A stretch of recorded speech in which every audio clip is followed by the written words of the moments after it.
시청자 여러분 안녕하십니까? 복지TV 뉴스입니다. 오늘 저희 복지TV 뉴스에서는 장애 학생들의 교육권과 교육 복지에 대한 이야기를 중점적으로 다뤄보려고 합니다. 먼저 첫 번째 뉴스는 학생을 보호할 책임이 있는 학교가 장애 학생의 신체 부상 정도를 학부모에게 뒤늦게 알려 논란이 일고 있다는 내용입니다. 박광일 기자입니다. 서울의 모 특수학교 발달장애 학생이 수학여행을 다녀오고 나서 손발톱이 빠지고 뜯어진 것이 발견돼 파장이 일고 있습니다. 학생을 보호할 책임이 있는 학교 측이 이 같은 사실을 뒤늦게 발견하고 부모에게 알리지 않아 방임 방치했다는 것입니다.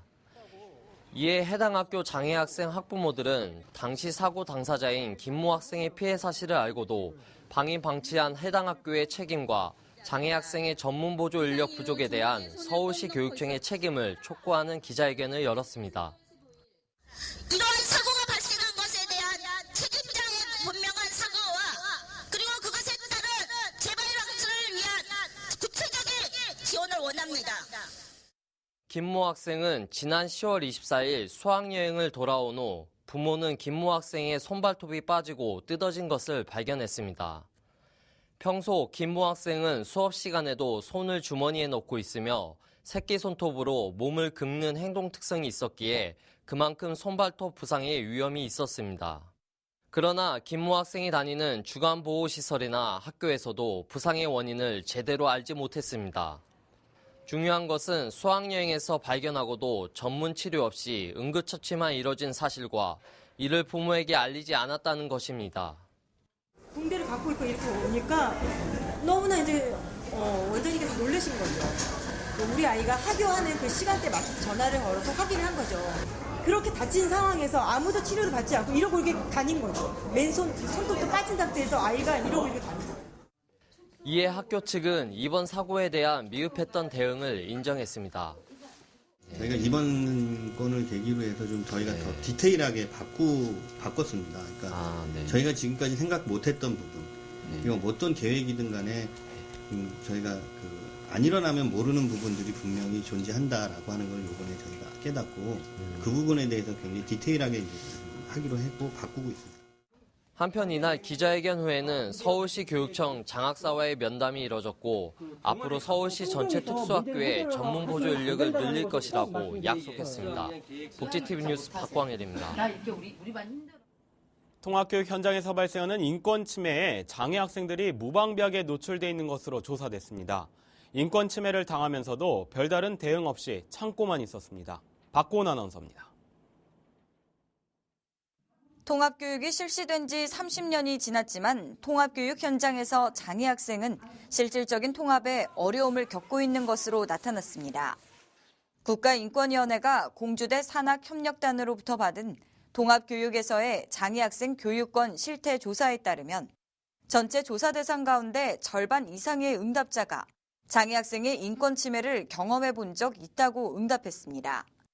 장애 학생 인권 침해 유형으로는 보조 인력이나 의사소통에 대한 지원 등을 하지 않는 편의 제공 미지원이 29%로 가장 높았고, 이어 언어폭력과 괴롭힘, 사생활 침해, 시험을 치르는 과정 등에서의 장애를 고려하지 않은 조치 등이 뒤를 이었습니다. 하지만 이러한 인권 침해에 대응하지 않는다는 응답이 53.4%로 절반을 넘었으며 폭력이나 사생활 침해의 경우 피해가 크지 않다거나 교육적 방임 및 교육기회 차별 등은 얘기해도 소용이 없다고 응답한 비율이 높았습니다. 이어 응답자들은 통합학급 담당교사의 부정적인 태도나 일반 학생의 교육권이 우선시되는 교육 현실이 문제라고 지적했으며 연구 관계자는 다양한 유형의 보조인력 활용 방안과 폭력 예방을 위한 안전 울타리 구축, 교육기회 차별에 대한 보호대책 마련 등이 필요하다고 강조했습니다. 복지TV 뉴스 박고은입니다. 다음 뉴스입니다. 보건복지부가 음식점에서 휠체어 장애인이 편리하게 식사대를 이용할 수 있도록 하는 등의 내용을 담은 편의증진법 개정안을 입법 예고했습니다. 복지부는 장애인 등의 편의증진법 시행규칙 일부 개정안을 입법 예고한다 밝혔습니다. 개정안에는 음식점에서 휠체어 장애인들을 위한 식사대 설치와 장애인 등의 통행이 가능한 접근로 설치 시 차량 동선과 보행자 동선 분리 설치 등의 내용을 포함하고 있습니다. 또한 개정안에는 장애인 전용 주차구역에 바닥면에 표시되는 장애인 전용 표시의 크기와 설치 위치를 명시하도록 하고 있습니다. 한편 이번 개정안에 대한 의견은 내년 1월 15일까지 복집으로 제출하면 됩니다. 서울시교육청 조희영 교육감이 장애인 교육복지 예산은 줄이고 조 교육감의 공약 예산은 증액 편성에 비판이 일고 있습니다.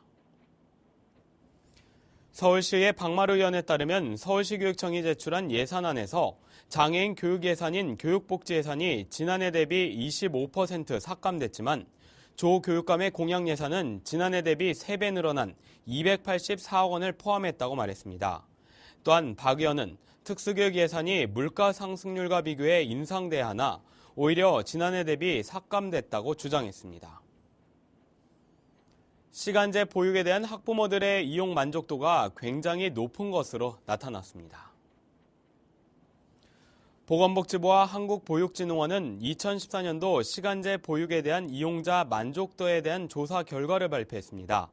조사 결과 이용자들은 평균 만족도가 66.9%였고 비용에 대한 만족도도 75.6%로 나타났습니다. 또한 시간제 보육이 시간제 근로에 도움이 된다고 응답한 부모가 94%로 나타났습니다. 복지TV 경남지사가 경남 밀양에서 사회 소외계층을 위한 사랑의 나눔 바자회를 열었습니다. 오나경 아나운서입니다. 지난 13일과 14일 양일간 밀양시 문화체육회관에서 밀양시민과 함께하는 사랑의 나눔 바자회가 열렸습니다.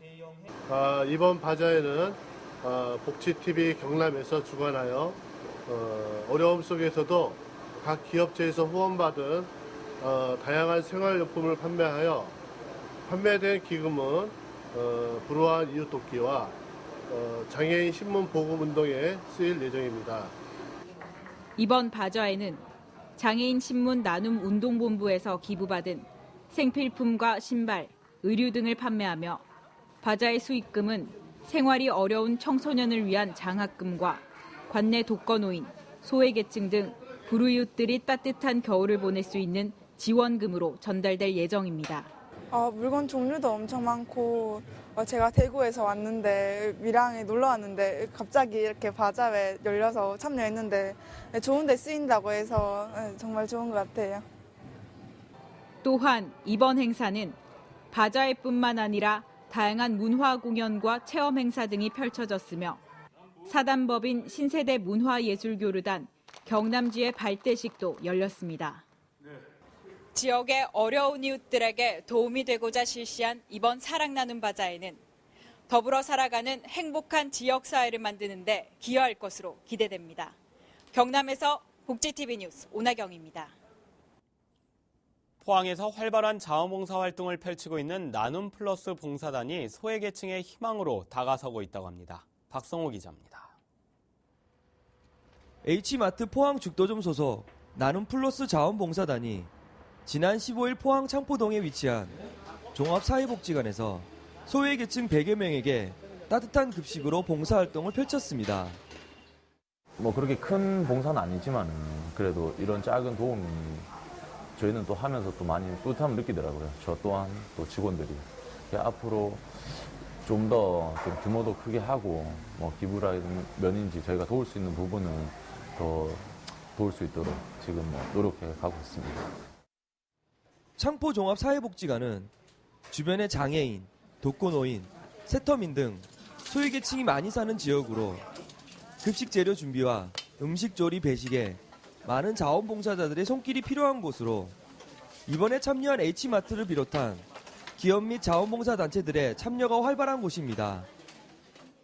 이 복지관을 이용하는 아들이 한 70명 정도 있습니다. 북한 이탈 주민 아이들이 한 15명, 그리고 아동센터를 이용하는 아동이 한 20명, 그리고 식사를 가지고 오는 아이들이 약 한 40명 정도 해서 학교 중에는 학교에서 웬만한 식사가 해결되지만 방학 동안에는 저희들이 특히 점심, 저녁 정도를 해결하기 위해서 포항시와 함께 이 아이들을 위해서 저희들이 식사를 준비하고 나눔 플러스 봉사단은 도움이 필요한 곳을 찾아 매달 2회 이상 자원봉사 활동을 하고 있으며 이들의 나눔 봉사는 요리에서 없어서는 안 되는 소금처럼 소외된 이웃의 희망을 밝히는 등불이 되고 있습니다. 포항에서 복지TV 뉴스 박성호입니다.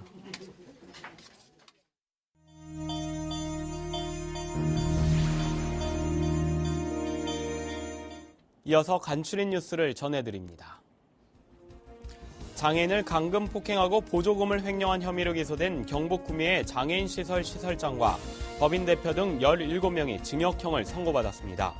재판부는 장애인을 보살필 의무가 있음에도 보조금과 후원금 등을 횡령했음에도 반성하지 않은 점을 고려했다고 밝혔습니다. 국가인권위원회는 생활 속에서 흔히 벌어지는 인권 침해와 차별 행위 진정과 관련해 권고하거나 의견을 표명한 주요 사례 9건을 선정해 영상으로 제작했다고 밝혔습니다. 인권위는 해당 영상을 인권위 홈페이지와 유튜브에 공개하고 교육자료로 활용할 수 있도록 제작할 계획이라고 말했습니다.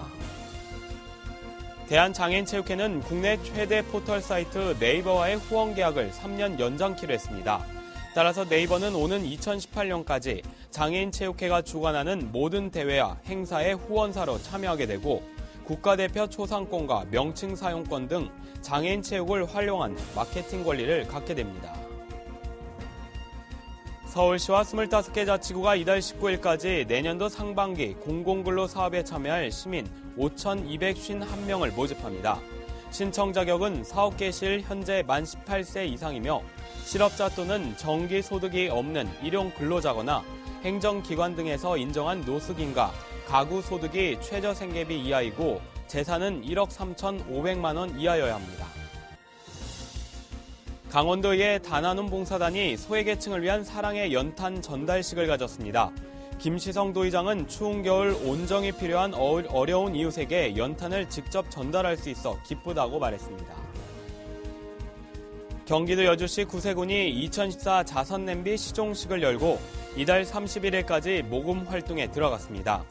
여주구세군은 명동고속도로 상하행선 여주휴게소에서도 모금 활동을 벌일 예정이며 올해 목표액은 4,300만 원입니다.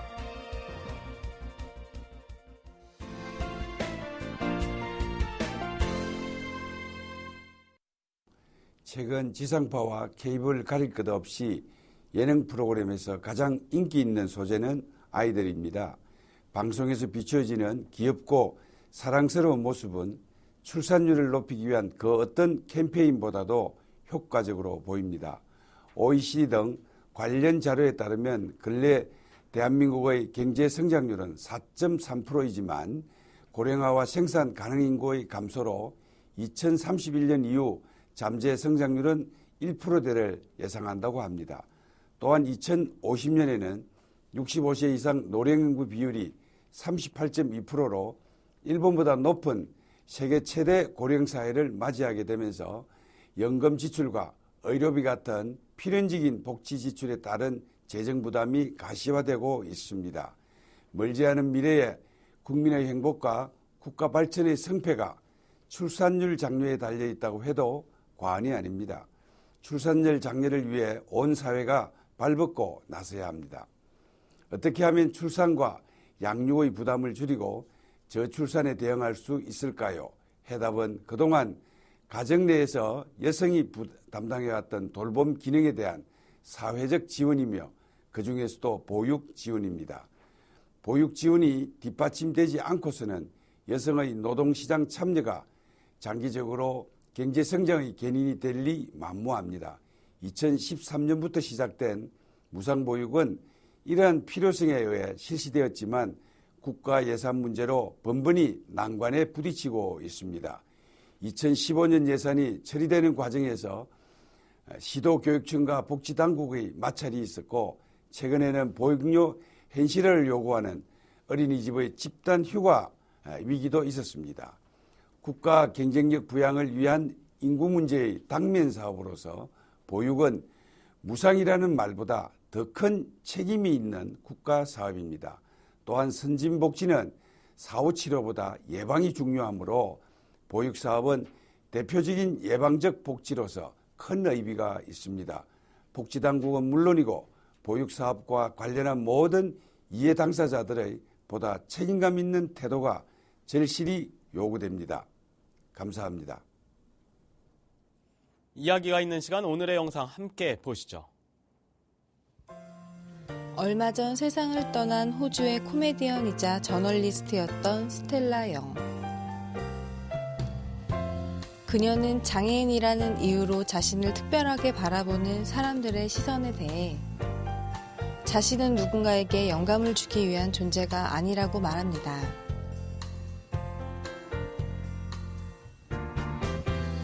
그녀를 통해 장애를 가진 사람을 특별하게 생각하는 인식 자체가 또 다른 차별이 아닐까 생각해 봅니다. 네, 장애인과 비장애인을 구분짓는 단어에서부터 우리는 누군가를 특별한 존재로 보고 있는 것 같습니다. 그러나 우리 모두는 하나입니다. 앞선 영상에서 스텔라 영의 한마디가 그동안 잊고 있었던 물음을 일깨워주는 것 같습니다. 이상으로 복지TV 뉴스를 마칩니다. 시청해주신 여러분 고맙습니다.